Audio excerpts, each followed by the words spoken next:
Morning, everybody. Welcome to Climate Analytics annual event as part of New York Climate Week. And thank you all for taking the time to join us in what has now become an extremely busy week. My name is Frances Fuller, for those of you who I don't know yet. And I'm the Director of Climate Analytics North America Office. And I'm going to be the moderator for you all today.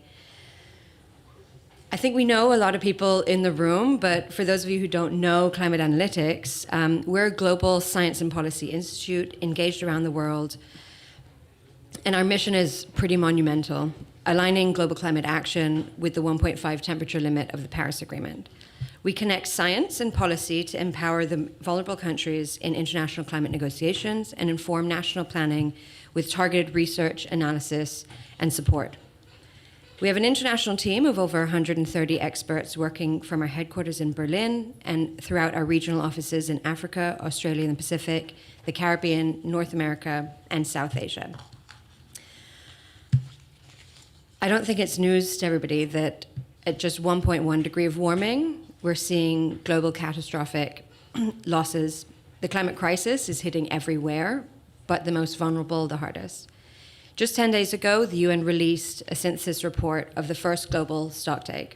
And while the findings are not breaking news to those keeping track of progress, the report does tell us that emissions are still climbing, rich countries' finance commitments are still lacking, and adaptation support is very far behind. But the question still remains, just a couple weeks out towards COP28, will countries come together this year and produce a forward-looking delivery plan with commitments, solutions to close the gaps on ambition and on implementation? So that's why this year we're focusing on what the Secretary General's Ambition Summit means for COP28, bringing together thought leaders to debate the impact of yesterday's summit and outline some of the necessary steps out towards COP28 and beyond. In support of the SG's acceleration agenda, there was a lot of powerful rhetoric from world leaders in the room yesterday to commit to phasing out fossil fuels and some commitments to the replenishment of the GCF and financing to loss and damage. But it was not enough. In the room, there was Gavin Newsom of California calling out the fossil fuel industry, and I'll quote, "For decades, the oil industry has been playing each one of us in this room for fools. They've been buying out politicians. Their deceit and denial going back decades has created the condition that persists today." To Mia Motley of Barbados, calling on the oil and gas companies to contribute 10 to 15% of their profits to the Loss and Damage Fund. And to President Boric of Chile, strongly calling out the greenwashing of major businesses. And while I sat in the room, I was very pleased to hear this. It felt a little bit like a change in tide almost of how everybody's much more comfortable to say the words fossil fuels in the room. I did hope for some more actionable solutions coming forward. We are in a very steep uphill climb to peak before 2025 and cut emissions by half by 2030. And it was very notable who was not in the room yesterday. And we are currently in the writer's room in this critical decade. And so with that, to set the scene for us this morning, it's my honor to introduce a very good friend, Selwin Hart, Assistant Secretary General and Special Advisor to the Secretary General on Climate Action and Just Transition. ASG Hart will share some insights on the outcomes of yesterday's Climate Ambition Summit and set the stage for today's discussion. Selwin, the floor is yours.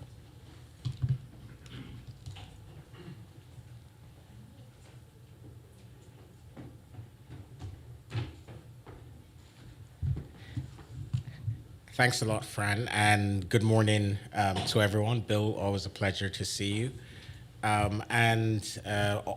Definitely a pleasure to see so many familiar friends and faces. And Fran, I hear you. I think your assessment was somewhat spot on. And first, I think it's absolutely essential that we provide the context for the Secretary General's Climate Ambition Summit, what it was, and to some extent what it was not, right? And I think you set the context well at the beginning. We all know where we are. We're not in a good place, right? All indications are on climate are heading in the wrong direction. Global emissions are at their highest level in human history, and they continue to rise. At a time when we should be rapidly accelerating the pace of decarbonization, we're seeing rapid expansion of fossil fuels in countries really that should, and regions that should know better, right? So we are at a critical stage where if there is not, and you know, I hear people talking about course correction. It's a course correction gives the impression, not criticizing anyone, that you are already on course. We've never been on course, right? It is not a course correction that we absolutely need. We need a global transformation of energy system. We need a global transformation on delivery of climate justice, given that impacts are getting significantly worse. So,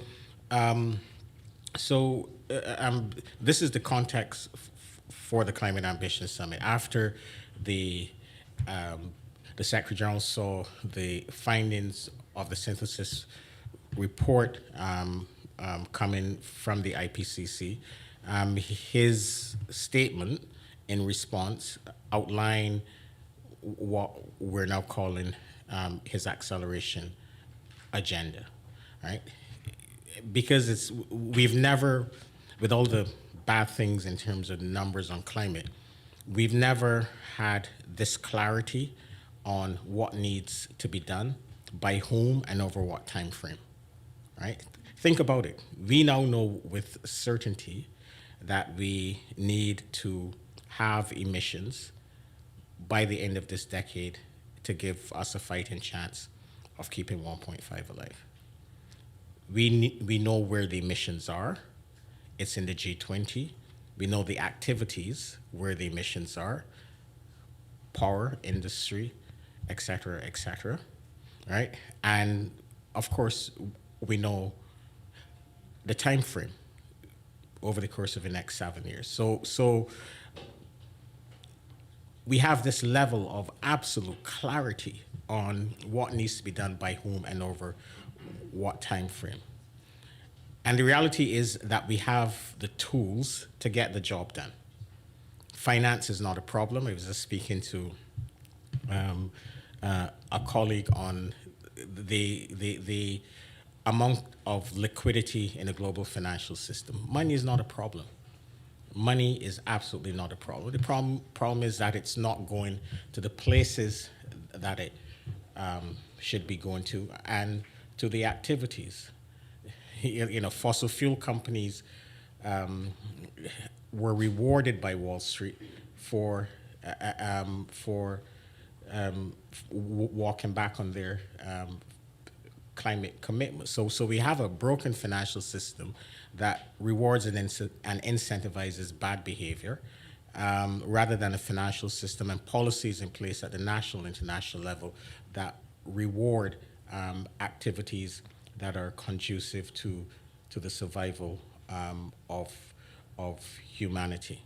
And we have the technologies, right? So the finance is there, tools are there, lots of money, lots of liquidity, and we have the technologies. Renewable energy has never been cheaper, right? Decline, solar, wind, battery storage have declined significantly, 85% for solar over the course of the last decade and 50% for wind. Of course, there are challenges.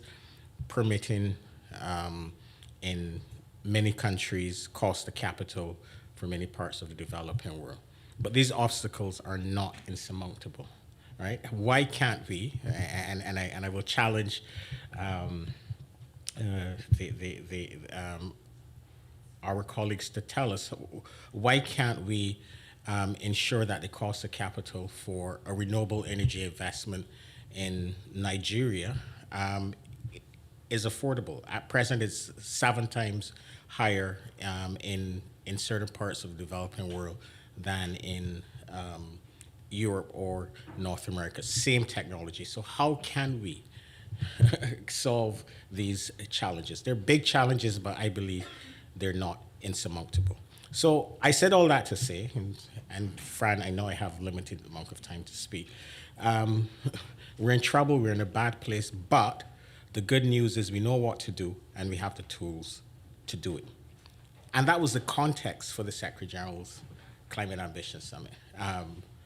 It was to showcase those first movers and first doers who were doing precisely what needs to be done to accelerate the pace of decarbonization and to deliver climate justice in multiple ways, but with a very strong focus on credible policies and actions. Credible policies and actions over the course of this critical decade. So he sent a very detailed letter of invitation with very specific acts on his acceleration agenda, which were in many instances tailor-made given the context of the country. And we received over 100 expressions of interest, and I will talk briefly about the private sector after, but on the government side, we received over 100 expressions of interest to speak with responses. Some of them were extremely detailed in terms of the responses to the letter of invitation from the Secretary General. For the private sector, cities and regions, financial institutions, companies, the ask was very simple, right? Do you have a transition plan that is in line with the recommendations coming from the Secretary General's high-level expert group on net zero commitment? We know that there has been an encouraging and welcome growth of net zero commitments coming from the private sector, from civil society, from the private sector, financial institutions, cities, and regions. In 2019, Kaveh, when you were on the Secretary General's team and you worked on the last summit, 20% of global emissions were covered by a net zero commitment. By Glasgow, in 2021, that was 2020, yeah, over 90% of the global emissions were covered by some form of net zero commitment. Not all 2050. So there has been this massive growth in net zero commitment. But as we know, with this growth of net zero commitments, we've seen instances of greenwashing and commitments that are really not credible, right? Making a commitment and getting on stage and taking a photo, I'm a climate champion. It's fantastic, it's great, but what are you going to do now, right? So we insisted for the Climate Ambition Summit that those entities from financial institutions, businesses, cities, and regions show up with a credible transition plan that was aligned with the recommendations coming from the Secretary General's high-level expert, and some of the elements of a credible transition plan as defined by that group of experts, interim targets. Okay, 2050 is fine. Dead by 2050, maybe not. But what are you going to do in 2025 and 2030? Does your transition plan cover your scopes 1, 2, and 3 emissions? What we have seen over the years, scope 1 and scope 2, fantastic, it's great. But for some companies, your scope 3 emissions, if you're a company like Amazon or if you're a fossil fuel company, your scope 3 emissions make up north of 60% of your total emissions, right? And for some, it's even more. So a credible transition plan should cover scopes, all of the emissions in your value chain. Do you have a fossil fuel phase-out plan? Is there third-party verification of your transition plan? So really essential elements to ensure that these plans were absolutely credible and consistent with the science. And again, we got over 100 expressions of interest, We work very closely with many of the existing networks. We mean business, C40, exponential growth, Essential Roadmap, Global Compact, SBTI. So there was a level of interest. And what we saw from that exercise was absolutely, it was fascinating. If you are a financial institution or company operating in a jurisdiction where there's regulatory and policy certainty, it allows you to go further and faster. These transition plans for the moment are voluntary. The net zero commitments are voluntary. The transition plans are voluntary.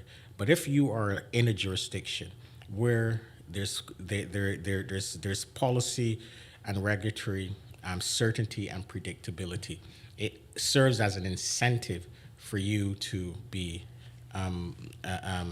ambitious and for you to develop these really important tools to provide your shareholders, your employees, and your customers with the certainty that you're truly implementing your climate goals, right? So we went through that process. We had a look at all these transition plans, and those ones that you saw yesterday, both in the morning and in the afternoon, they had credible transition plans. I should say that Bill was a member of that group of experts that was chaired by Catherine McKenna.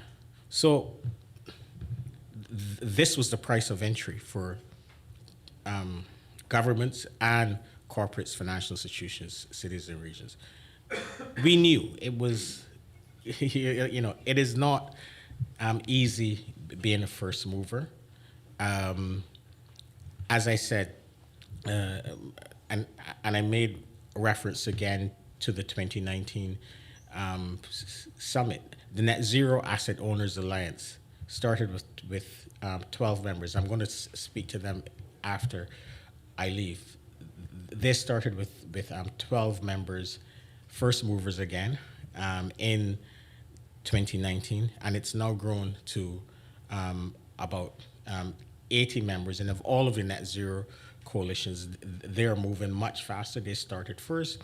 They're moving much faster, really, to ensure that the nature and content and quality of their commitments are credible.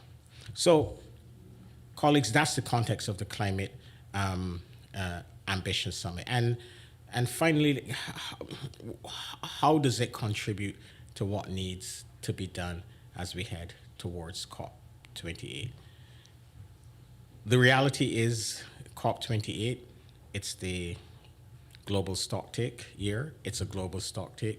And we know what that moment in the Paris Agreement means. It is, in my view, my own personal view, Selwin's view, the most important COP since Paris, because it's a COP that sets the stage for what needs to be done to close the glaring gaps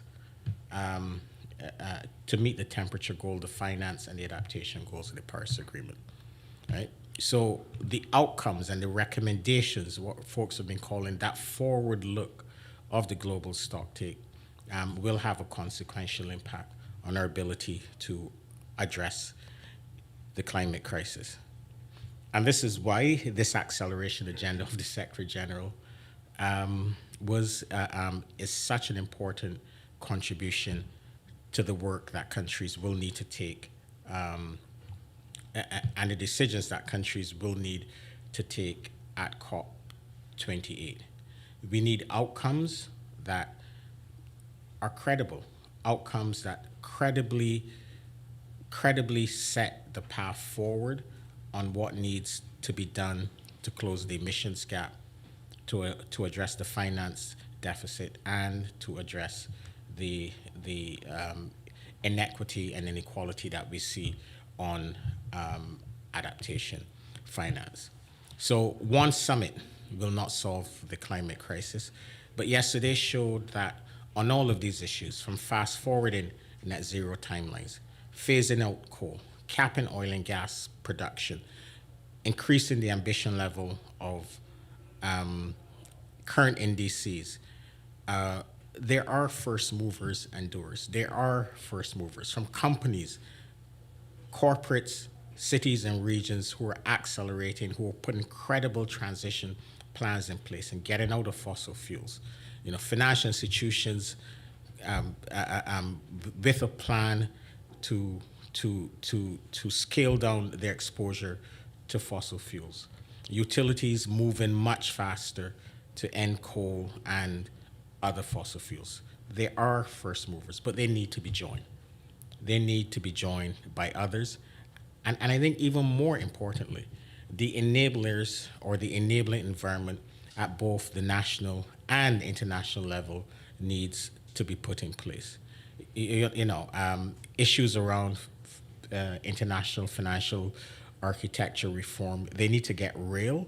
They need to move from out of the boardrooms of the international financial institutions. They really need to get real and granular. So, I'm always very optimistic.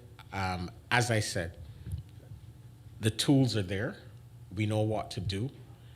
It's just a matter now of, in my humble opinion, mustering political will, taking the absolute tough decisions, and ensuring that we can continue to showcase and get help for those who are moving first and moving fast.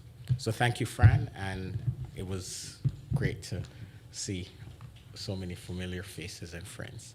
Thank you.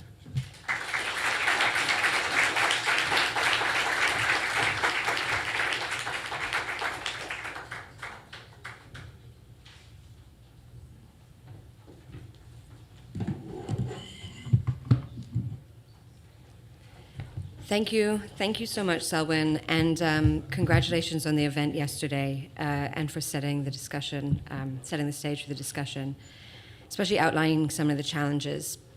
I think it's very important the role that you play and the role that the Secretary General plays in setting the bar for what is required going forward. And so now we're going to move into a bit of a scene-setting presentation for comprehensive understanding on where we are with the science behind this urgency of climate action. We have our CEO, Bill Hare, and Claire Fison, who's the team leader of mitigation pathway analysis at Climate Analytics.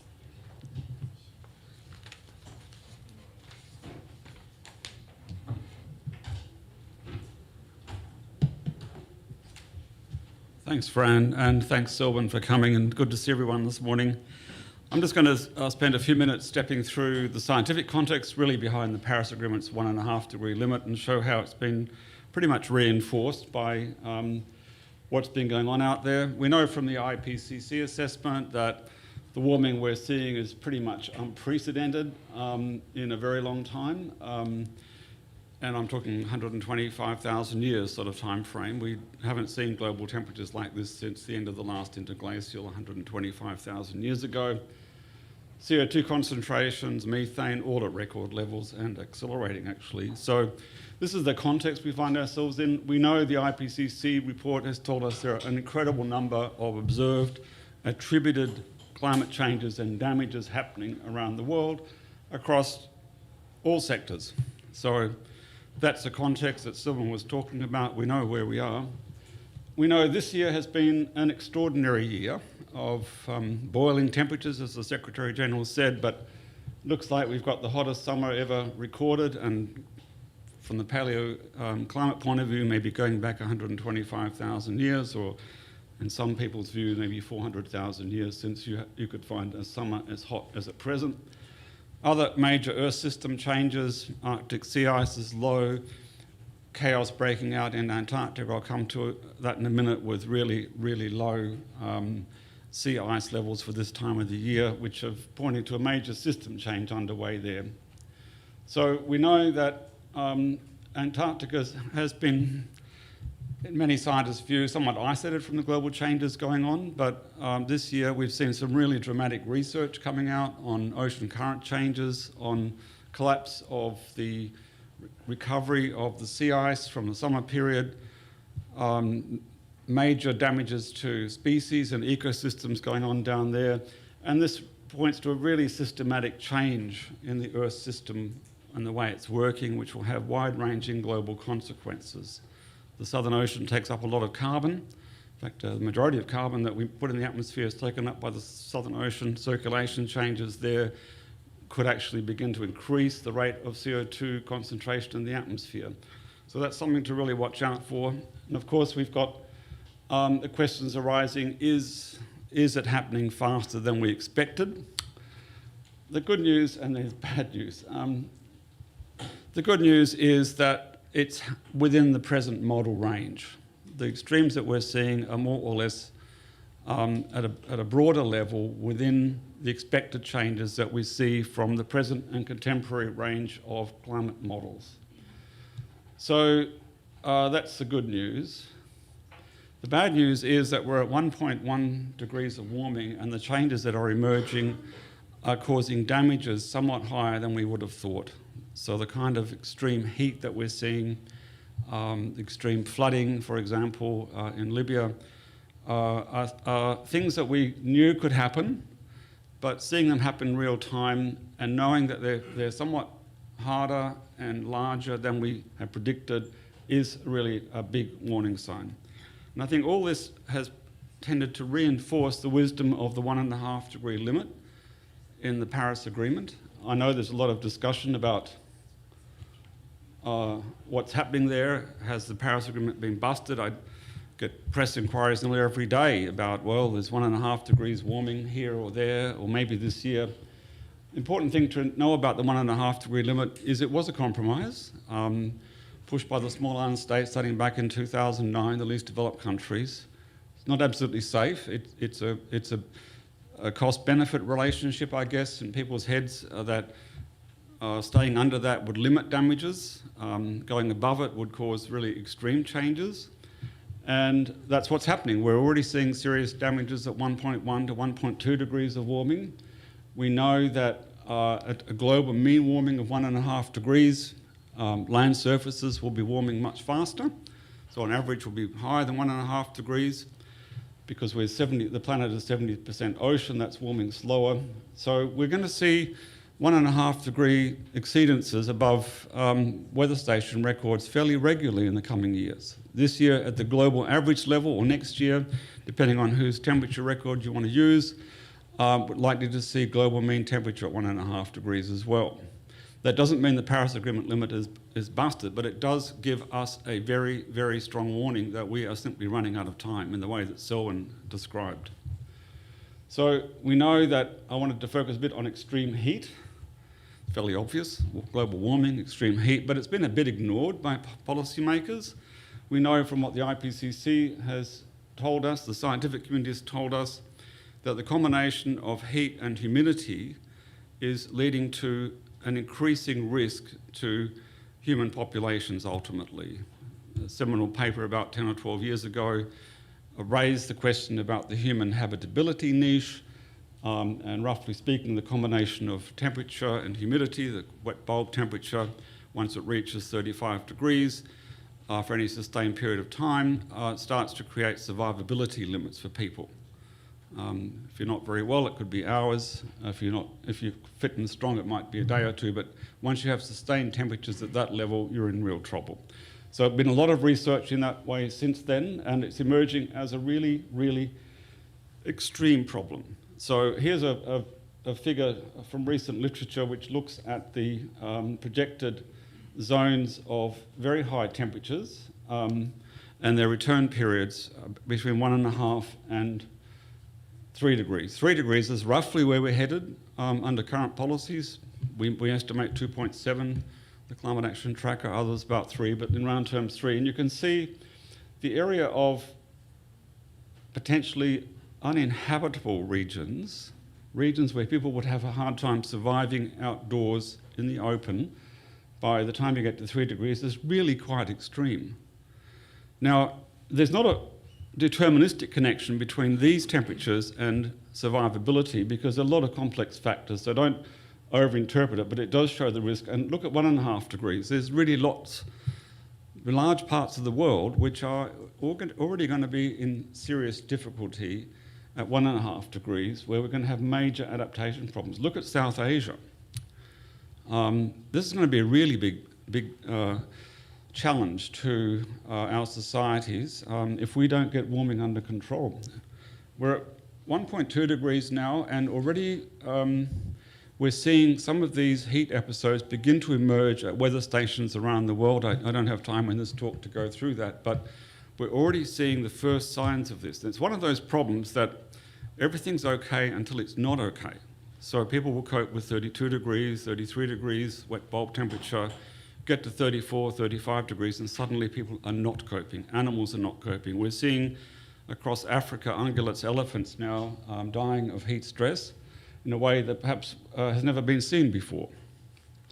So I just wanted to emphasise that we at Climate Analytics look at these problems, and we've got a Climate Impact Explorer which can give you some of the examples of issues I've just been referring to, and you can go onto our website and find it, for different countries and different regions, across a range of different impact metrics that matter.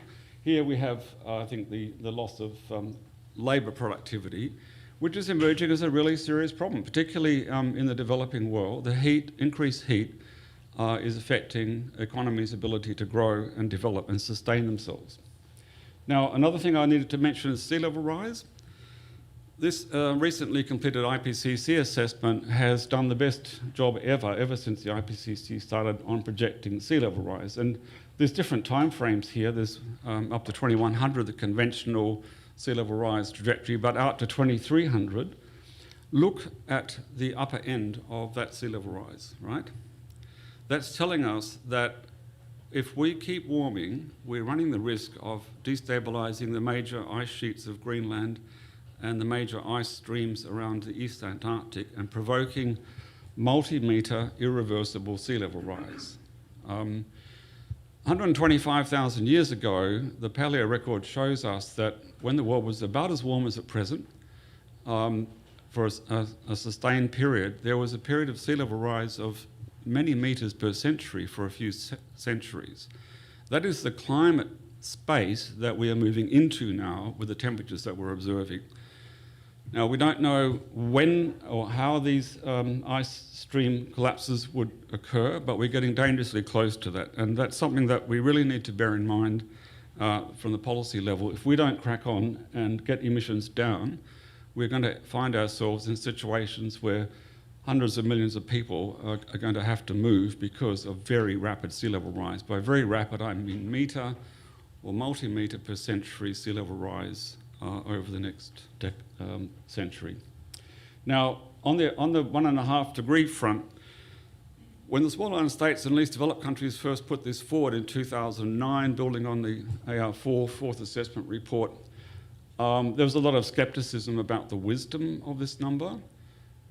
These countries reached their view of 1.5 degrees being safe based on the presentations about what happened at 2 degrees warming, which was the central case really in the IPCC report back then. But what's happened since is that the successive IPCC assessments have shown that the kind of damages that the IPCC looks at and tries to synthesize since we did it for the first time in 2001, with these so-called burning ember diagrams, shows that the major damage thresholds are getting lower and lower at every assessment. Now, it's a bit of a dark art, this ember diagram, but we've stuck with fairly consistent methodologies over time, so they are more or less comparable. But I think it's basically true that every time the scientific community comes together and does an assessment, we find risk to unique and threatened systems occurring at lower temperatures. We find the risk of extreme weather events occurring at lower and lower temperatures.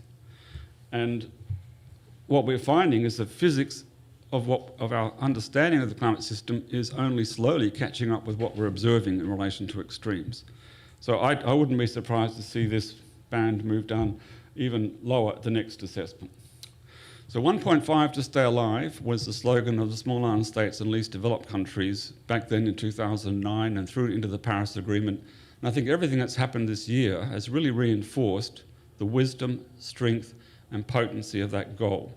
As Selwin said, we're in a very bad place right now, but what we do know from the physics of this problem and the economics of what the IPCC is telling us is that if we do manage to peak emissions, which we can do by 2025, and halve emissions around 2030, get them to net zero, then we have a decent chance of limiting warming to 1.5 degrees. Not a perfect chance, not a big chance, but a good chance. So I think that's what we need to be working towards. Otherwise, we're going to unleash even bigger catastrophes than we've seen in the last weeks in Libya. Thank you.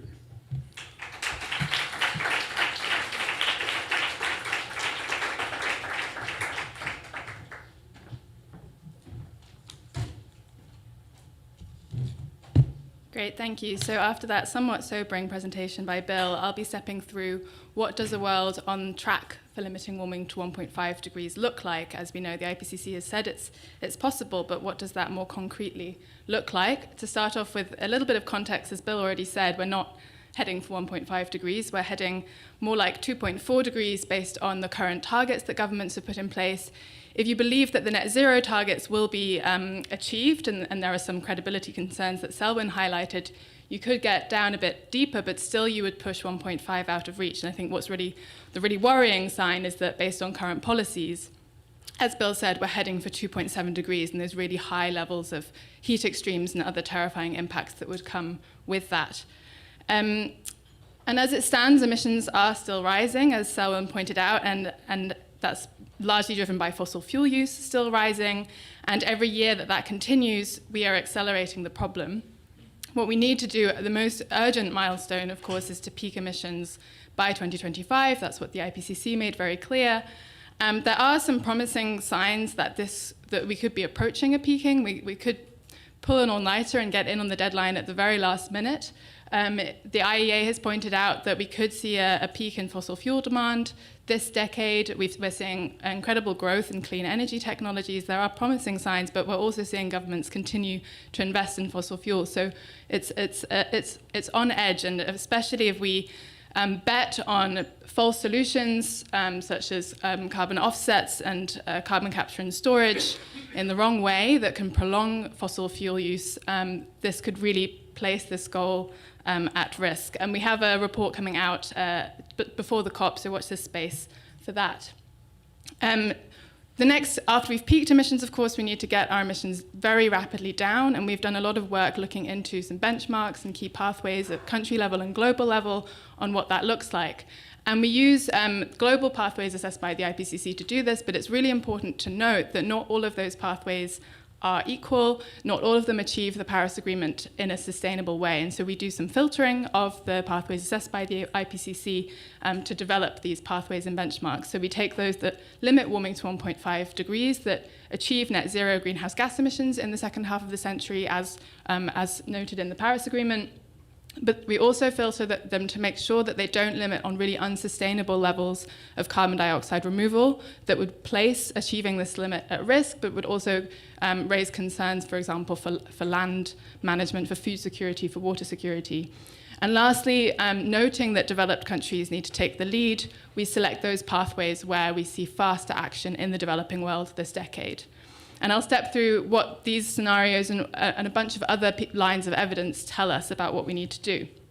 So first of all, very clearly, fossil fuels need to exit the system. By 2030, we need to see a 40% reduction in fossil fuel use. And if we factor in where we are today, that means a 6% reduction every year until 2030. And we need to start that now. The most important way to get there is, first of all, to clean up the power system. The power system makes up about a third of carbon dioxide emissions today. It's also the system that we have the technologies available to transform it quickly and cheaply, and it's also fundamental to decarbonising other sectors as they electrify. And what we see is that we need a clean power system by 2040. That means coal phased out globally by 2040. I think everyone's heard that one before. But we also need to see gas get out of the system. It's not a bridge fuel, as some proponents have suggested. We need to see very steep declines in fossil gas use by 2030, and then an effective phase out by 2040, and developed countries need to move even faster. And one thing that we see in this analysis is that there is next to no role for carbon capture and storage for power sector decarbonisation. That's a false solution if it's being perpetuated by the fossil fuel system. Of course, to get fossil fuels out of the system, we need to scale up renewables very quickly. We've heard a lot about this. There's a lot of growing momentum around a global renewable energy target, for example. And what our analysis shows is that by 2030, we need to have an electricity system that is 80% powered by renewables.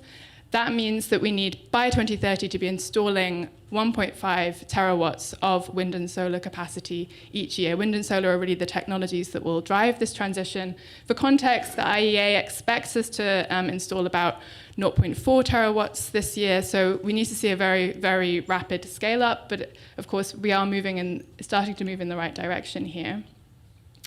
And in this graph, you can see this is some analysis that we released a couple of days ago under the Climate Action Tracker.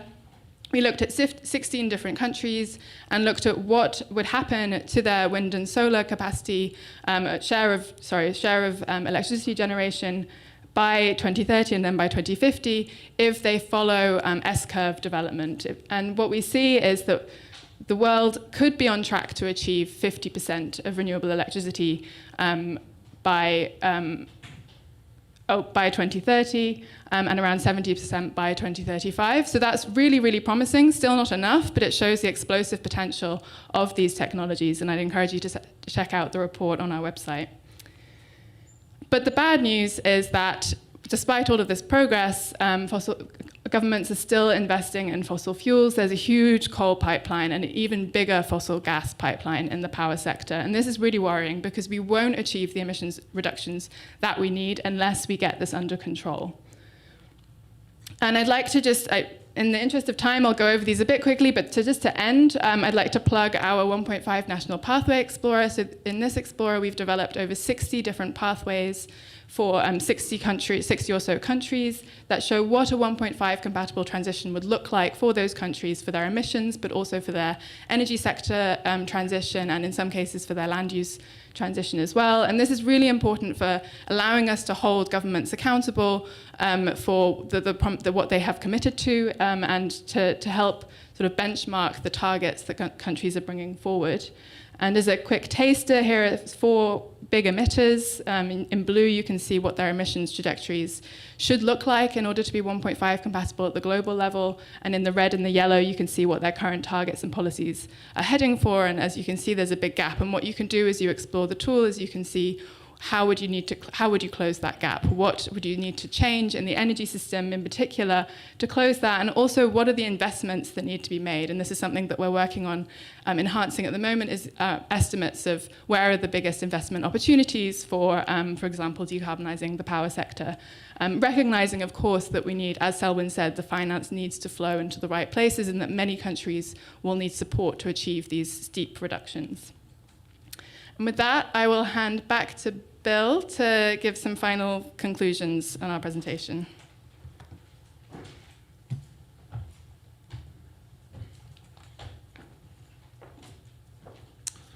I'm always pleased with my moon boot when I get upstairs.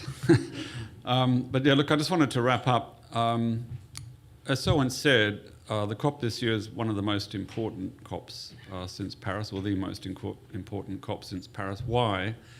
When we negotiated the Paris Agreement, a really important part of it was the so-called ambition ratchet up mechanism. And that was linked to the global stocktake, which has been done now, or being done, and that's meant to then provide the framework, legal framework within the Climate Convention, Paris Agreement context for countries to step up their ambition. And this year at the COP28, the parties will be working out what to do with the global stocktake that they've done, and to operationalise that and to give it political force so that parties come forward by 2025 with increased ambition for 2035 that gets onto a 1.5 degree pathway. Now, if parties don't achieve that and don't adopt enough of a strong set of decisions at COP28 to drive that forward to get to 2025 with 1.5 degree aligned NDCs and commitments, then big questions will be asked about whether the Paris Agreement is working or can work. So it's a really fundamental moment for the global community to come out of COP28 with strong decisions. Now, the other thing that's going on is the whole fossil fuel issue, right? So as the Governor of California said yesterday, the climate crisis is a fossil fuel crisis. And that is a very fundamental message that everyone needs to register, that we will not solve this problem until we start to phase out fossil fuels. And what we've seen in the last year and a half or 2 years is, in my experience, the biggest, strongest campaign I have seen since the 2000s by the fossil fuel industry, the oil and gas industry, to derail climate policy many national levels and globally. So that's just context for this. So that's raising lots of questions about the COP itself. The Emirates is a big oil and gas exporter and so on. So we know that we can still do 1.5 degrees. I know that there are many people out there saying it's lost. It's only lost if we don't actually take the steps needed. Of course it's lost. Of course we'll get to 2 degrees, 2.5, 3 degrees. So of course it's lost if we don't crack on with it. What we've seen this year is the extreme events happening all over the planet is creating enormous fear and concern in populations. We see temperature records, in the words of climate scientists, not just broken, but obliterated. Temperatures so high they couldn't imagine them happening. These days in Brazil, we look like having peak temperatures towards 46 degrees, 45.8 degrees, the end of winter. These things are going to get worse, and they're creating political pressures. The geopolitics of what's going on in climate change is really quite depressing for everyone. You heard Selwin choose his words carefully about the feeling coming into the Climate Ambition Summit, but everyone working in this space knows what I mean. Yesterday, I think the Climate Ambition Summit was quite elevating for those of us sitting in the room, hearing country after country saying we are going to do this. We, in their own way, are going to move forward and do it. Now, there were countries not there, and we don't know why, but if you map them out, there are countries still doing fossil fuels, expanding fossil fuel development at a rate. Countries like Norway, Australia, the US, and so on weren't there. Big emitters, important countries. China and India weren't there either. And so I think a lot of questions need to be asked of these countries. When are you going to step up? Because unless those countries step up, we have very little chance of taking things forward. So I just wanted to leave that there and set out the stage for the Q&A discussions, Fran. Thank you.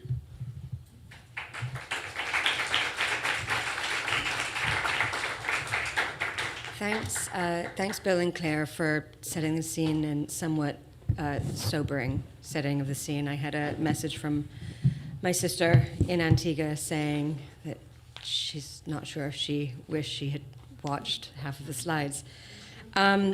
So we're going to move into a panel, and I know that we are quite behind time, and so I want to jump straight into it and invite the panelists up to the stage. We have Ms. Tina Stege, Climate Envoy of the Government of Republic of the Marshall Islands, Bill Hare, our CEO, Kaveh Guilanpour, who's the Vice President of International Strategies and the Center for Climate and Energy Solutions, Dr. Hubert Danso, who's the CEO and Chairman of the Africa Investor Group, and Jennifer Baumwoll, from UNDP's Global Climate Promise. So please come up to the stage.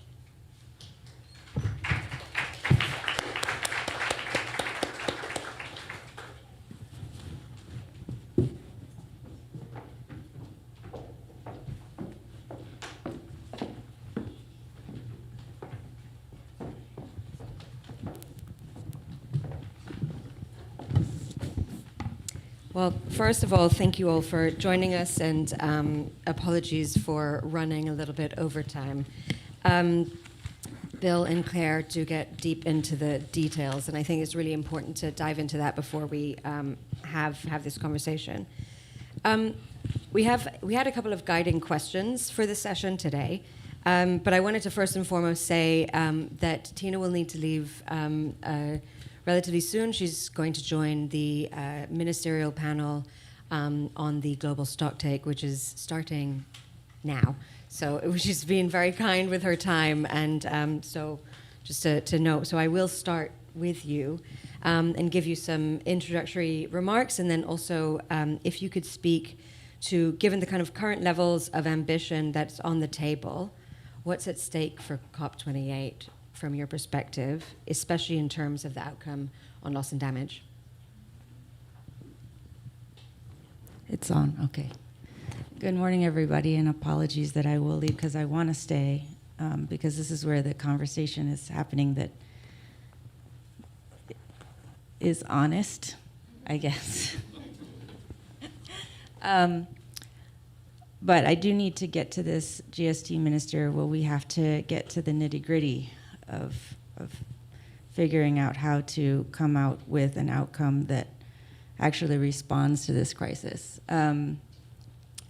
So I'll try to answer your question, but I think I want to go back to, just the context of the Climate Ambition Summit that happened yesterday and, what we saw there. And I think, like Bill and Fran, it was a first time I had been in a room where I did feel this shift around the ability to say fossil fuel and say it again and again and again, as opposed to it just being one very vulnerable or one very activist-oriented organization who would say it, but you didn't hear a chorus. And so it was really great to be in a room where you did hear a chorus, and you did hear it from some very big countries. So Germany's chancellor said that they're committed to a fossil fuel phase out, and I can tell you right now that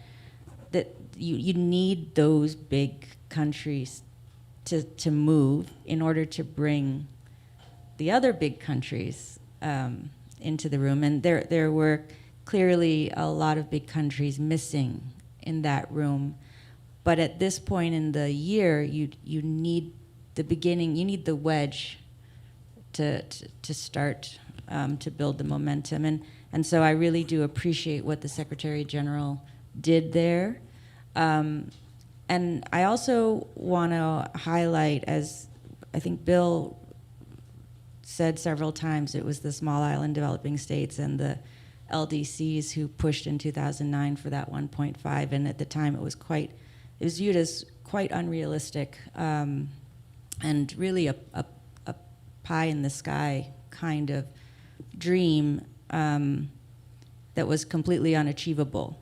And yet in 2015, it was enshrined in the Paris Agreement, and that was really because you had those groups of the most vulnerable countries, that diversity of views in the room, and pushing. And the Marshall Islands was a part of that through its work convening the High Ambition Coalition, being the voice in the room, being loud, taking part in the conversation, pushing, having that moral authority, making it so the big countries who have to do the work could not look away, basically.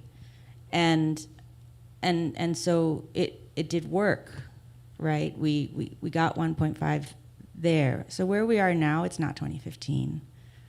It's just not 2015. It's much worse where we are. The synthesis report shows that. The need for loss and damage is a direct reflection of the fact that it's not 2015. And so what does that mean for countries like the Marshall Islands? It's two things. One is that we need to continue to be in the room because we see that it can make a difference.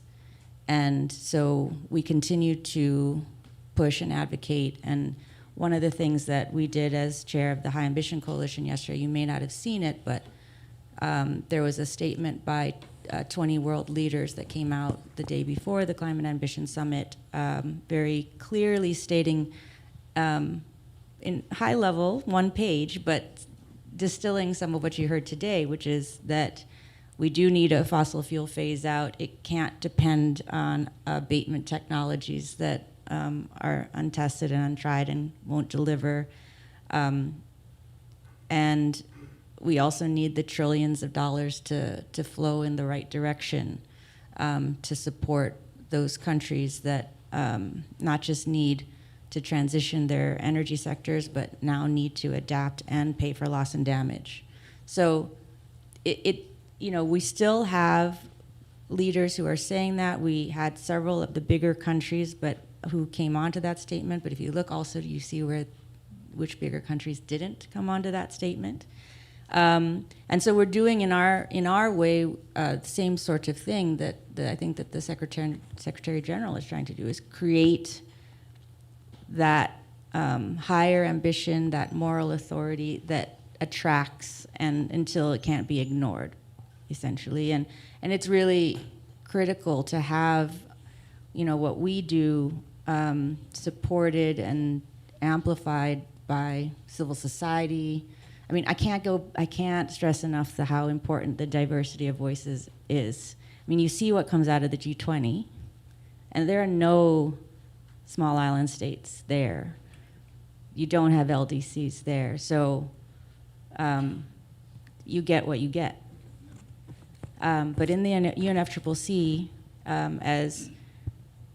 as slow and as flawed and as questionable on its delivery, and all of those things are true, and the difficulties that we all feel with the Paris Agreement and whether it's going to deliver, are very much felt by those of us who've been in this. But we're there. It gives a space for the Marshall Islands to sit next to any country and look them in the eye and say, your decisions directly affect my country and its ability to, plan for its future at all. So it is a essential process and space that we have, and that's why we're committed to and have to have faith in making it work. You could throw up your hands, but we do not. We keep plugging away. You can't give up that element of hope that we can actually come together and as a global community address what is a global problem. If we all go back to our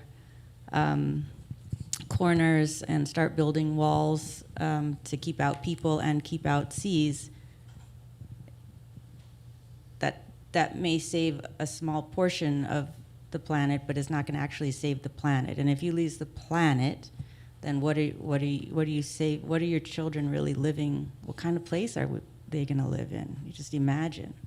So I think that's why now I'm going to have to go back to this GST ministerial and have these conversations with many countries who are completely in a very different perspective, different circumstances, and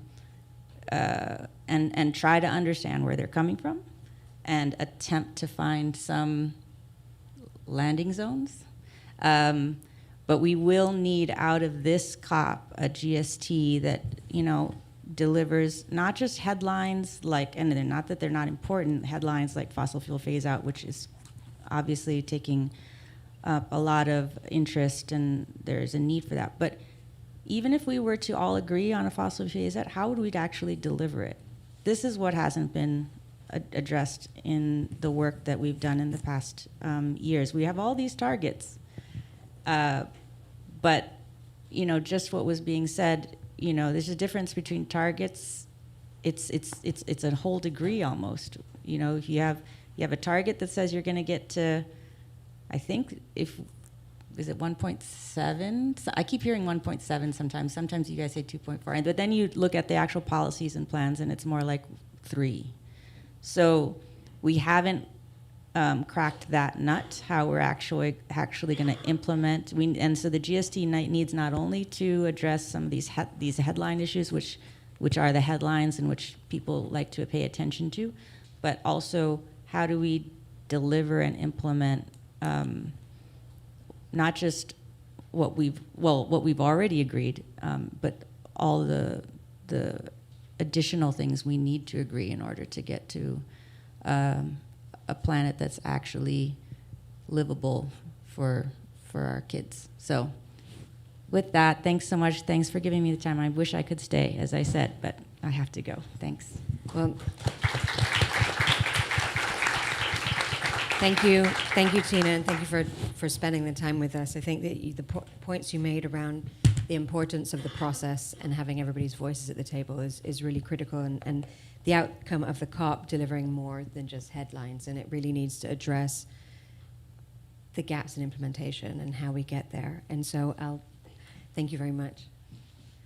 And so with that, I actually then want to go to Dr. Danso, and you've been participating over the past several months, including the Africa Climate Summit. And so from your perspective, what do we need at the COP? What are the things that need to be decided, the processes that need to be put in place, especially from the finance community? Just a general introduction on your side on how you see the landscape looking. Yes, no, thank you very much. I'm glad my colleague said that we can be frank and fair as colleagues and fellow citizens in this planet of ours that we have to protect. And thank you for the invitation to speak on behalf of the African as well as the global institutional investment community. So ambition, these days when we talk about ambition relative to the scale of the task, I think we're probably all very unambitious, requiring, recognizing what's really required to actually get us to where we need to get to. I think our observation is that the financing component, the investment need, is unprecedented, as I think we all know. We're hearing numbers now that are run-of-mill, that have never really been achieved on any scale before. But I suppose when we think about and look at the whole contextualization of ambition, I think we have a concern. And our concern is that we think the underlying vision for private capital mobilization at scale is fundamentally flawed.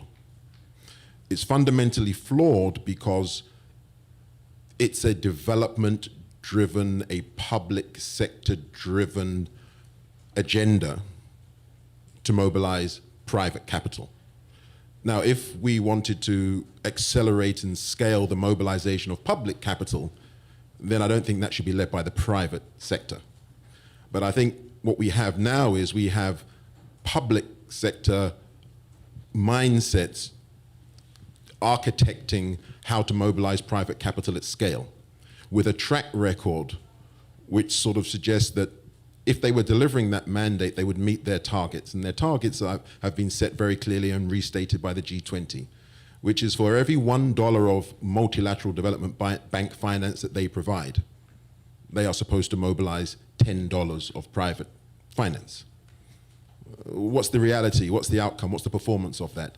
Well, historically and currently, for every $1 of MDB finance that they provide, they mobilize between 20 cents and 38 cents. I mean, that's the reality. And then if you couple that with the fact that the agenda has been characterized as one that should actually be led by the multilateral development banks and the global financial architecture is orienting everything along those lines, our governments are spending about 90% of their time working on the private capital mobilization agenda with MDBs, who even if we optimize the ability for them to leverage their balance sheets to de-risk and crowd in private capital, post the reforms that we are hoping that will happen, even if those reforms happen, they will only be able to close a mere 10% of the finance and the investment gap.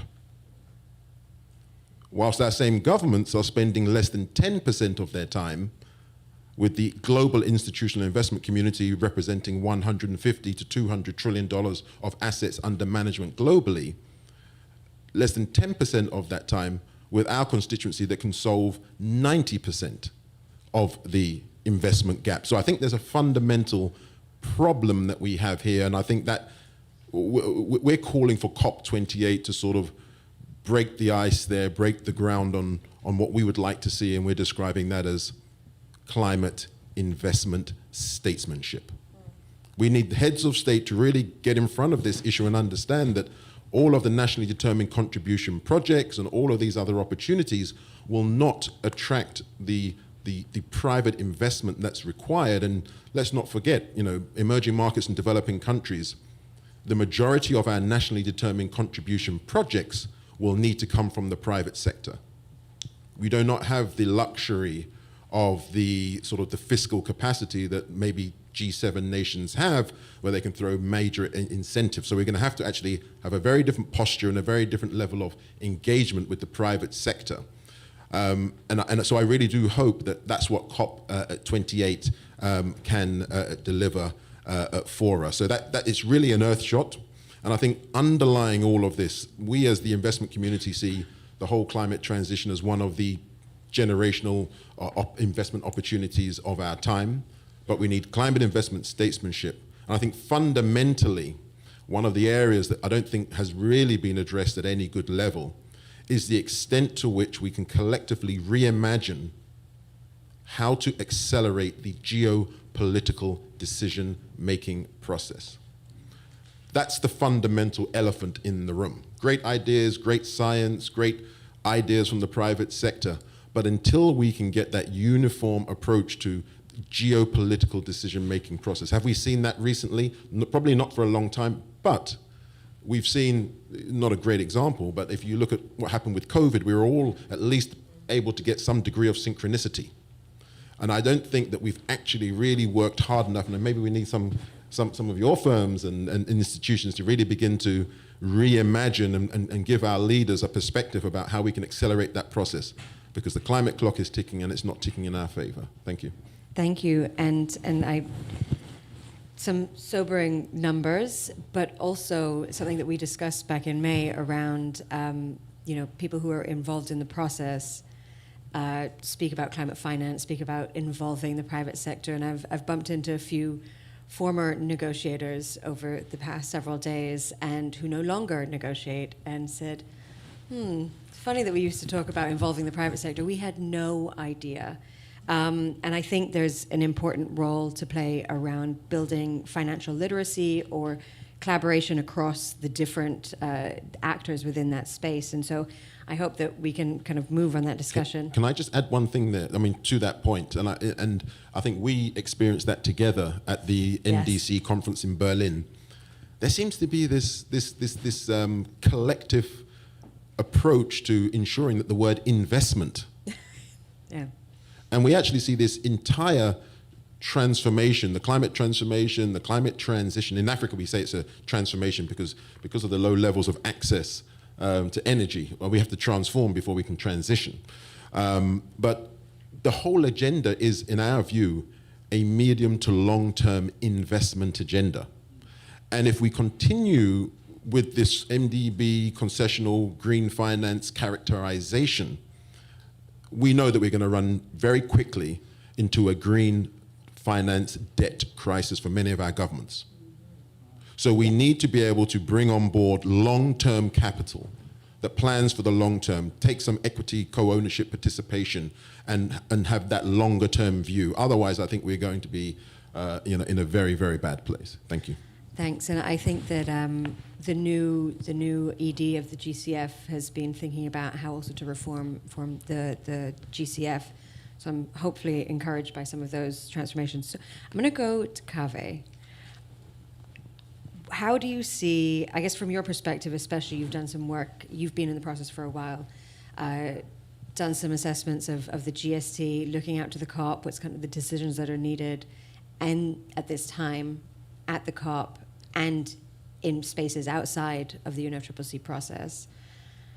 What are your views on how you see the outcome at the COP, or what's needed in that space? Thanks, Fran. I mean, first of all, thanks very much for Climate Analytics for convening. You really do excellent work, not only the analytical work, but really important work supporting some of the most vulnerable countries to have a voice, like Tina was saying earlier. I was really struck by some of the things that Bill said, giving the context of the global stocktake. And I remember being at one of the preparatory ministerial meetings with Bill in advance of the Paris Agreement, where we were negotiating the 5-year cycle and trying to explain that to ministers, which was quite fun. But we adopted it, and the last time I was in this room, it was actually on a panel with Todd Stern, who was President Obama's climate envoy, essentially looking back on the success of Paris. This will be my 17th COP, I think. And I'm trying to, I mean, first of all, I think that it's important to say the Paris Agreement is working. It has had an impact with every single COP that there's been since Paris. The projected temperature rise has come down. It's working. And I think it's very dangerous, this narrative, to almost abrogate responsibility for what's happening to this sort of abstract concept of the Paris Agreement that makes its own decisions and goes its own way. The Paris Agreement is a mirror that holds up and that we look into, and it's what it does is a reflection of what we put into it. So let's not go down that route of undermining the agreement. It's working, and the question is it's not working fast enough. And what we can't afford anymore is incremental progress. We have to shift to transformational levels of action. You know, as Bill was saying, as Claire was saying, as Selwin was saying, you know, we know what needs to be done. We have the solutions. We know who needs to do what by when. I think what we really need to do is start asking ourselves, why isn't it happening? And what I'm really struck by is that I've now been around long enough that you're starting to hear the same arguments and the same approaches cycling around. And I'm not sure that doubling down on the same theory of change and trying to do the same things that we've always done, even harder, in advance of this COP is going to result in a different outcome. I mean, I have a very UNFCCC negotiator focus, and I definitely understand that that's not the only thing that's happening in the world, and there's a lot to celebrate. But unfortunately, COPs still matter. And I see some members of the media in here, and I spent a lot of time with them trying to put what's happening in context. But in the end, unfortunately, the jeopardy and drama of the final plenary is the reality and exposes the lowest common denominator of what countries collectively are willing to do, and we can't get away from that. So that's a slightly miserable introduction, but maybe looking at the more positive. So what would we have to do that's different? I think we have to move away from zero-sum confrontational approaches to the negotiations to something that is collaborative and transformative. And I think fundamentally the problem we're facing is one of human psychology and communications. Because, I mean, let's be honest, we've just had, I mean, UNGA's going on now, world leaders are taking the floor, we've had the Climate Ambition Summit, the science is more clear than ever before, the impacts are worse than we've ever seen in every region of the world, including in developed countries. And yet, this is not making front-page headlines, what's happening on climate coming out of UNGA.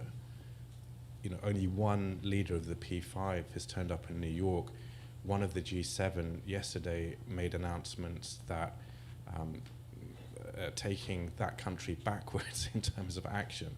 So why are people not on the streets in greater numbers? We need to mobilize. We need to demand of leaders to lead, and we need to create the political space for them to act, but so that they have no choice. So how do we do that, going back to the sort of boring negotiations aspect? So I think we are going to land a renewable energy target at the COP. As Claire said in her presentation, it's the most important thing we need to do to bring emissions down, to electrify power generation. I think as Fatih Birol said very recently, the tripling of the renewable energy is not enough. We need to bring down the fossil fuel production. We think at CTS that you need to reach 2/3 of electricity generation to be renewable by 2030, so you send that signal. We need the COP outcome to link very clearly to NDCs. So if we get a renewable energy target, countries need to be compelled to say in their new NDCs how they're going to contribute to them. Because if they don't make that commitment, I won't be applauding, because we'll get the same outcome as COP26, where we get a coal phase-out signal, and then the country that hosted that COP announced a new coal mine while the ink was still dry on that agreement. So there has to be a link to the process. the global stocktake has a mandate, which is to enhance international cooperation, not just to inform new NDCs. I think 2024 needs to be set up as a year where you have coalitions of the willing coming together to collaborate to take things forward. So if you take the example of the renewable energy target, the COP presidency should actively take forward that outcome and lead the way with coalitions of countries, the private sector, the finance sector, to actually help countries to transition to renewables. So it's not just a target that sits there and then everybody goes away until the next COP and wonders what happens next. So it needs to be an active offer. And then finally, I would say, and Selwin has left the room, the Secretary General needs to convene a moment in 2025. All the NDCs are supposed to be in at least in the first quarter of 2025. He needs to convene world leaders to deliver their NDCs in person on the same day so that there's a political moment of accountability. Otherwise, they'll just trickle in over 12 months and we won't really know or create a political moment of jeopardy. And then the last thing, I think Bill really hit it on the head. People say that 1.5 is lost, that it's dead. As a matter of physics, it's possible. So if we don't achieve it, it's entirely a matter of human choice and decision making. So we can't, again, abrogate responsibility to some inevitability. We need to take responsibility of the fact that if we don't meet it, that is a choice. It's not a matter of physics. Thanks, Kaveh. And actually, that's a good segue to Jenny. UNDP has such reach, especially as it relates to not just supporting the revision and development of NDCs, but also the implementation of them, figuring out how you get there. And so linking to the process, how have you seen the support that UNDP is playing around the world on NDC implementation? What are countries' needs? What are the challenges that they're seeing, and how can that then be linked into the process within the UNFCCC? And even here in New York, I mean, UNDP's here. It sometimes feels like the conversation on SDGs are a little bit void of climate science or, the discussions that are happening in the UNFCCC. And are there also ways to leverage other discussions to advance ambition and progress on implementation? Great, thank you, Fran. Yeah, okay, good. And thank you as well to Climate Analytics for facilitating creating this space, such an important discussion, especially just coming off of the summit yesterday. I think, well, a few things, reflecting just on everything that's been said, some really, really critical points. I agree that looking at yesterday, we did see a bit of a shift in the conversation for those who are in the room. We do see that there are steps being taken. We also see that there is a continued call for scaling up, for stepping up. And that's really where, of course, all of our efforts are focused on the how to make that happen. We have the pathway, we've heard. We know what we need to do. We have the Paris Agreement. I agree, this is our blueprint. I think at UNDP, we are doubling down on the Paris Agreement. We're doubling down on NDCs as the place where that agreement lands in countries and where they can really make sense of those targets for their specific context, their development priorities.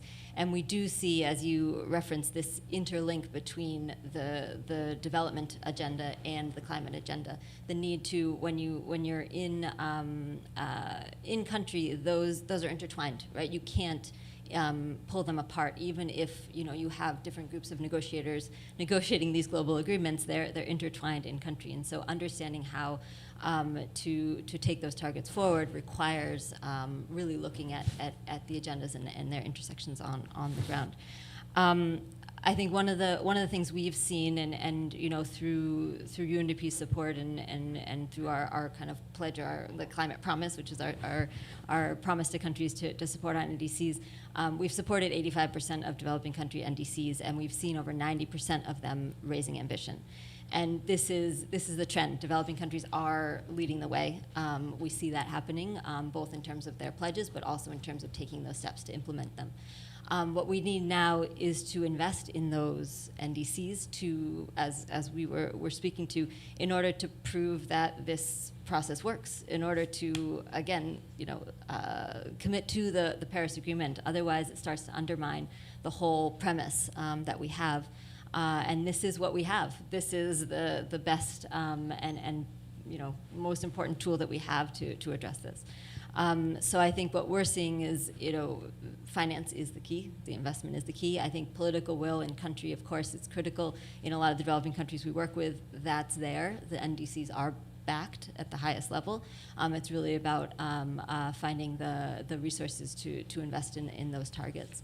And I think one critical way of doing that is linking it with this development agenda more concretely and more specifically, and really looking at it, and to your point about the data, really demonstrating the data of where investment in that climate action is going to bring your development dividends, and really align with the priorities that countries have.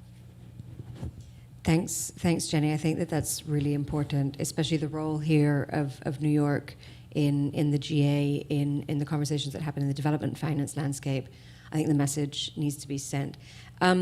So I'm going to go to Bill, but noting the time, I have a multitude of questions for all of you, but I also want to give the opportunity to the audience to ask a couple questions. So have a think. I'm going to ask Bill a question, and then we'll pitch it to the audience.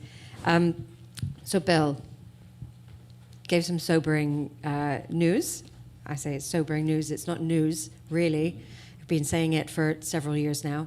But you've also been involved in the process yourself for a really long time, through the IPCC negotiations, through being an author on IPCC reports, but also leading climate analytics in a lot of the work that we do. Looking at the landscape, you set the tone. There are a lot of issues that are arising out towards COP28. But I think what I want you to speak to here is, what are the key policy interventions that need to be focused on, and that need to kind of land in the agreement at COP to send the right signals? Yeah, thanks. Yes, it's true. I've been in the process even longer than Kaveh. But look, I just would make a few points about what needs to be in the agreement, and in and around the agreement. And I think, for me, actionable, operationalizable, renewable energy target rolled out and backed in the way that Kaveh mentioned is fundamental. The next one really is what Hubert said. If we don't get the private capital flowing, it is not going to happen. It is just not going to happen. And we hear that all over the planet at all scales, from small countries to bigger countries, particularly in Africa. So that's number two. Number three is political momentum. There has to be, as Kaveh said, a change in the theory of change. Political mobilisation is fundamental, and I think that has to be sustained at national level, and it has to be carried into the COP process and carried through into the next years. I think that no one should underestimate the significance and power of a global political moment. Those who designed and fought for the ratchet up mechanism in the Paris Agreement, and Kaveh was there and others, were aiming at using the global stocktake to create a global political moment where leaders had to come together and stand before the world's press and the world community to show what they had done or not done. And I think my framing about this is that's what we need to be creating, the wherewithal from this COP to go forward to create and lead to that global political moment in 2025 where it's really going to be a moment of truth. Are we going to do this or not? Because we can, and is there the political will? And we need to create all those preconditions out of this COP for it. Thank you. I think I'll shoot Selwin a message and tell him we've given him a job for 2025. So pitching it to the audience, do we have any questions? We have one here and in the front here. Come to the front.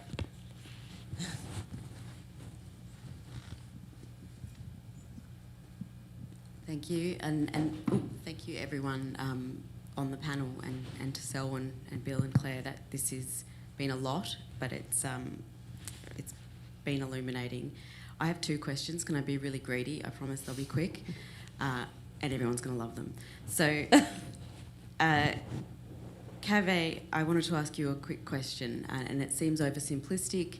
I know that you can't stop who governments listen, or governments will be lobbied by who they're lobbied by, but why do we just not stop the fossil fuel industry from attending COPs? They have no place at the table, and I think it was Christina Figueres who recently said, I've now realised that they're not part of the solution. Is that feasible, just not letting them in the door? And another question, Hubert, I'm from Australia, and our government will do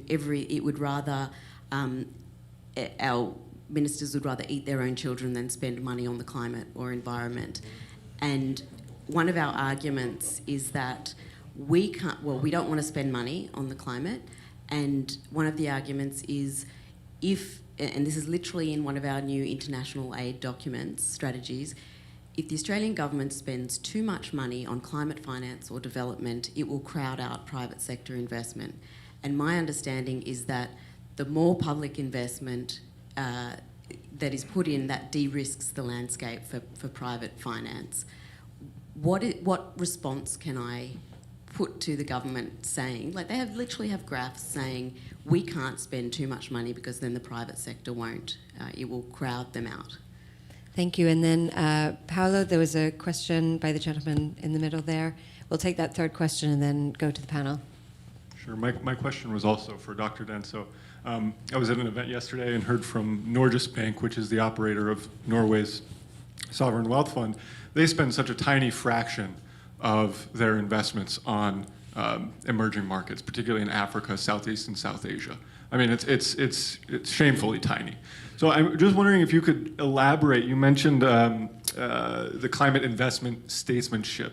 I mean, what would that look like? Maybe a bit more on what you would hope to achieve or what that might look like. Thanks. Thank you. Kaveh, we'll go to you first for that very difficult question. That was an easy question. I mean, I'm going to express a personal view and also admit with humility that it may be the wrong perspective. I mean, I've got written three things here: collaboration, equity, and empathy. And I think it's interesting what Tina was mentioning, that she's going to go to this meeting and try to understand the positions of others at the table.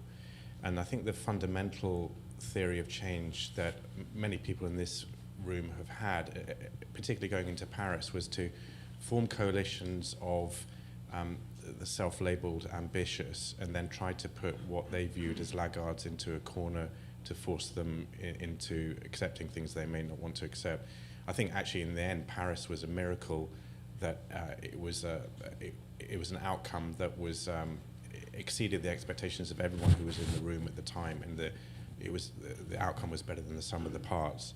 But I don't think that approach works now, because we're in a complicated situation of trying to actually implement what we are saying we're going to do.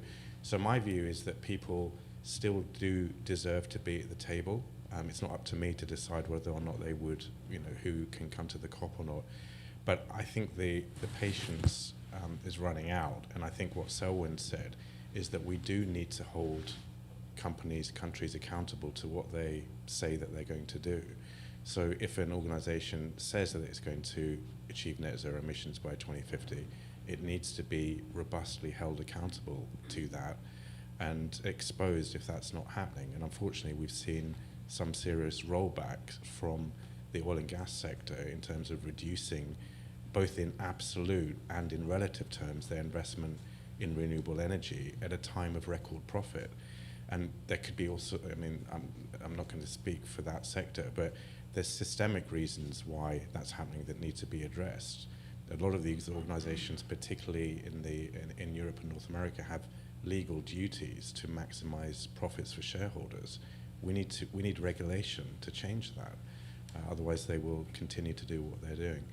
So we convene people, heads of delegation from all around the world in closed-door meetings, because we believe that we need to hear and have empathy for different perspectives.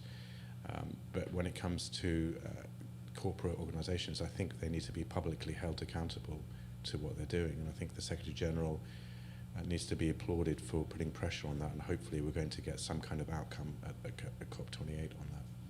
Thanks, Kaveh. Over to you. Okay, great. I think I'll try to combine, because there are some similarities between what Australia could do as well as what Norges could also do. And I think Australia is very known and respected for its prolific pension fund and institutional investment community. And I think you actually coined the phrase PPP out of Australia. So we obviously have public-private partnerships that we're all aware of, that we take the view that are not going to be appropriately fit for the future to be able to mobilize private capital at scale or have that capital deployed, because it's a very slow process that hasn't really been successful. But in Australia, you came up with another version of PPP. You called it pensions public partnerships.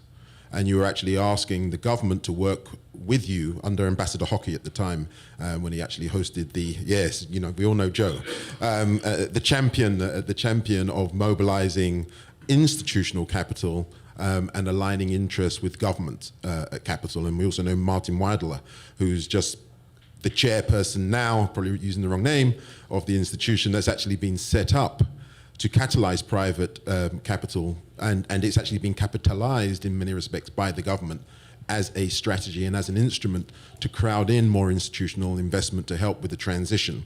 So we actually think that those are reasonable and applicable, and they have good potential as models. If you sort of draw some comparison with the Inflation Reduction Act, I mean, we in the continent now are putting together our own version of the Inflation Reduction Act, as the EU has put together its own version, the Net Zero Industry Act under the Green Deal. Why? Because America's been able to mobilize $500 billion of commitments in 12 months, and Africa mobilized less than that in foreign direct investment for all sectors over the last decade.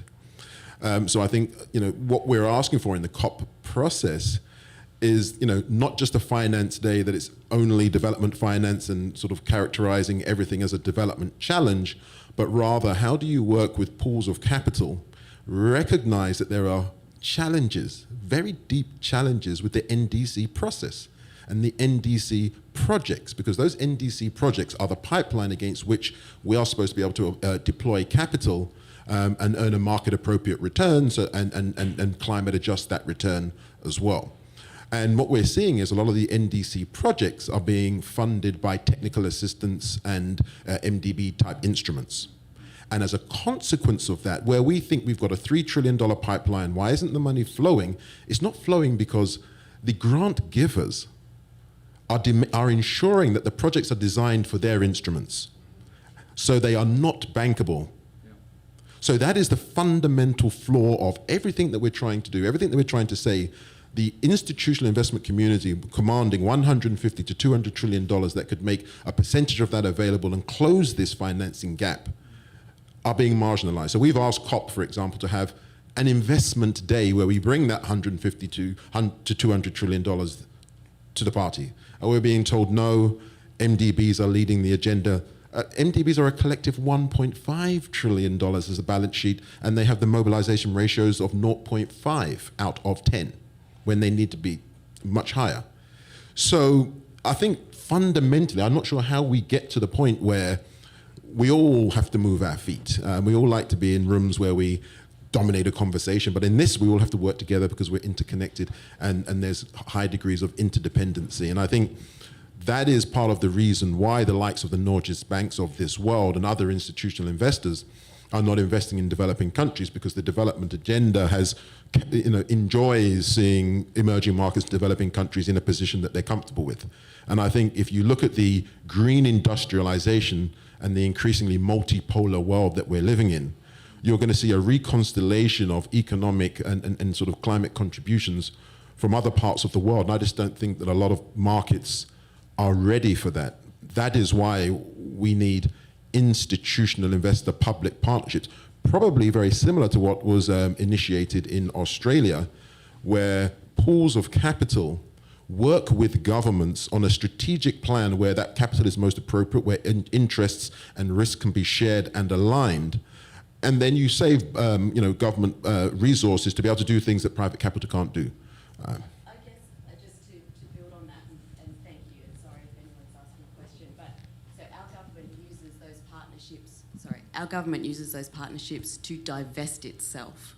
It says, we can't afford to spend this money, the private sector will be spending it, we're going to set up a public-private partnership, and then they completely step out. So I suppose what I was really getting at was governments have to spend money if they want the private sector to spend money. It's not one or the other, it's both, and you spend money to make money, really. Yes, not only do you spend money to make money, you should actually be borrowing to invest money. And I think that's not the concept that we've actually seen, and that's the concept that actually needs to happen. We know exactly the quantums that we need, and then we sort of come to the table and make these very low ambition commitments. Why? Because we say, this comes from our development budget, and we're going to increase our development budget to X, knowing that there's a big gulf and a huge gap, when really we could be going to the markets and borrowing to invest and getting a return to invest and sending a different market signal. So we don't actually have an investment culture, coming back to the whole phrase that everything in the climate agenda has to be green finance. Everyone's scared of using the word investment because the culture and the psychology is not there. And it can only be through a medium to long-term investment that we can mobilize the trillions. I mean, we're going to be a quintillion economy by the end of the century, and World Bank were talking about billions to trillions over a decade ago. So I don't understand. I sat on President Macron's new financial pact, finance and private sector task force. It was a challenge to get members of the group from the MDBs to mention the word trillions. So that is the mindset shift that we absolutely need to see. Climate investment statesmanship, we need to extrapolate the private capital mobilization agenda from the bigger, broader global financial architecture activities. And the capital is there. We just need to be able to design the transactions so that they can align with the mandates, the fiduciary mandates of the capital, and we can close that gap. But all the while, certain constituencies are trying to hold on and preserve their status quo and keep certain markets in the position that they are comfortable with those markets being in, and having someone else to blame for not mobilizing the capital. We get nowhere. It doesn't suit us as investors because we don't want stranded assets. We want to contribute towards sustainable development and growth, both on the SDG side and on the climate side. And I think that coming together, we need to have that as a bilateral between institutional investors commanding those pools of capital and heads of government that have that mandate and sovereign responsibility. And I think that's the way we have to completely change the dynamic and the conversation. Thank you. I think we have time for one more question, but while we take that one more question, I'm going to ask you all to think about kind of a quick fire round closing remarks on what are the two things, one or two things, maybe one given the time. I don't want to keep you all. We've been very generous with taking it. What is the one thing that you would like to see in the outcome at COP28 later this year? And we'll take a question from the middle. Right here. Yeah, okay, great. Thank you so much. This has been great, and hello to all of you. I wanted to address the issue of politics. So we heard about Bill saying that we need to muster the political will. We heard how is the geopolitical decision-making happening. Kaveh, you were saying we can't go to the same places and expect a different result. And then the question goes back to you. What are we telling heads of state and decision makers about how this transition is actually going to look like? Are they expecting a volatile, violent, unsafe transition, which is basically going to push them into a corner and say, I'm just going to gather as many resources as I have for myself? Or are we telling them, look, it's going to be highly cooperative, and if you trust another country with your security and your prosperity, we're all going to be better off? So what is that story that we're telling them from where we are now to where we all know we want to be in terms of renewable energy diffusion and dissemination and fossil fuel phase out and so on and so forth? What does that mean for trade? Right now you have trade people being more worried about how CBAM is violating trade rules than actually what CBAM might achieve. Or you have people thinking about price spikes with the CRMs. Are there enough CRMs for us to build the renewable energy or not? So what is that story? Because the story that these people are going to believe and the narrative that they're going to believe is going to define the actions that they take, which is then going to define the speed at which we're going to move. So have we done a good job as a civil society in telling that story, that narrative, of how that messy middle between today and 2050 looks like? Over. Thank you. Bill, should I hand to you to start with that one? Thanks, Fran. Thanks for the question. But look, I would fall back on, frankly, on our expert agencies to answer your question, and I would worry less about 2050 than the next 10 years, actually. I think there's too much discussion about what the world might look like in 2050, because what the world looks like in 2050 will be determined by literally what we do within the next 10 years. So I would focus on that. And our expert agencies, whoever they are, IPCC, International Energy Agency, think tanks and so on, are saying this can be done, it's feasible. And we know what we need to do.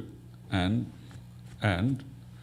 if these agencies are all right, then the renewabilisation of the energy system is going to increase energy security, it's going to overcome energy poverty, it's going to power development in a way that hasn't happened to date. And I think we need to focus on that. Yes, there are always bad ways and destructive ways to do anything, including renewable energy, right? We all know that. But there are good ways to do it and better ways to do it. And I think that's what civil society needs to focus on, is what are the ways. I think you hinted a bit at critical minerals. And yes, there's a lot of discussion about that, but the hardcore analysis shows ultimately we don't have a problem on this 10-year time frame with the availability of critical minerals. For a number of different reasons, there's rapid technological evolution, for example, on batteries, resource needs are going down there, et cetera, et cetera. There's just lots of things to play with there. So I think the leaders need to focus on what they are being told is possible by the most credible science and energy agencies we've got, and focus on that and not on unknowables. Yes, I know about the CBAM discussion. I hear a lot of whinging and whining about that. Some of the concerns are valid and many are not, actually, and I think one needs to untangle that as well. The biggest complaints I hear about CBAM are not legitimate. They are from countries that are very heavily invested in continuing to do the stuff that they're doing, which is building, running, exporting fossil fuels or fossil fuel technology or producing things with it. And I think one should focus on that rather than other things. Thanks, Bill. And so we're going to try and close up. And what's the one thing that you would see as an essential part of COP28 outcome? And we'll start with Bill, Jenny, and down the row. Very quickly, I want to come out with renewed political momentum to get action undertaken to close the 1.5 degree gap out of the COP. Thanks. Jenny? Well, very simply, no sliding back from where we are, and also reinforcing the system, the tools that we have. I think linking to the NDCs, to the Paris Agreement, and really reinforcing that, I think, is what we need. Thank you. Kaveh? I mean, just linked to that last question, I think everybody needs to leave COP28 knowing what they need to do. There was a reason why there was a 1-year gap between the global stocktake ending and the NDCs, and that year has to be used effectively. So leaders, civil society, private sector need to know what they should do, and we need to call on the Secretary General to convene that political moment of jeopardy and moment of truth in 2025 on a particular day. Yeah, I think I'm in agreement with all of my colleagues. To the question about civil society, I absolutely think, we work with various different civil society groups because, we want to ensure that the investment narrative and the investment and the positive impact that long-term investment can play. What the community are coming back to us, the civil society groups, and coming back to us are saying is that they're almost in need of reinventing their approaches because they feel that they're using the same tactics that they've unsuccessfully used in the past at a moment where we need to accomplish more than we've ever been able to accomplish in the past. So that sort of redesign, if you like, or re-engineering of how civil society can actually get its message taken on board and acted upon, I think is something that I know that a lot of the leaders within civil society and advocacy groups are prioritizing. I think from COP28, just call me the broken record.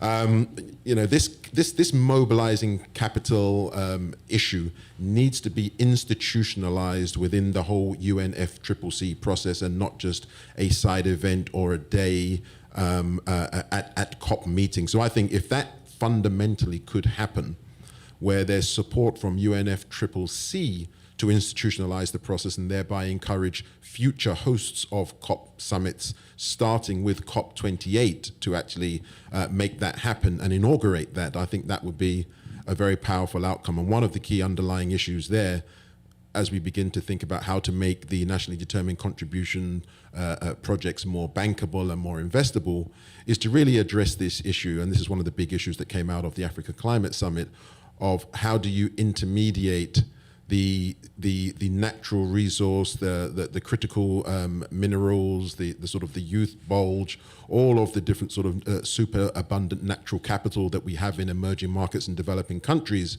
and integrate that into the $10 trillion per annum and growing global green industrial economy, and help us negotiate the value chain for that. And I think that in itself will solve a lot of the private capital and finance and investment related issues. Thank you. Well, thank you all. And I know that we weren't able to get to all of the questions in the room. I hope you're able to catch the panelists as they walk out the door. But thank you all very much for coming. Thank you all for your very interesting and insightful interventions. I think there's a lot of work to be done, clearly, in the next month or so, 2 months. And I look forward to seeing you on the road to COP. And hopefully those critical pieces do land in the outcome. So thank you all very much. And there are some refreshments outside, so please feel free to hang around for a little bit. Thank you.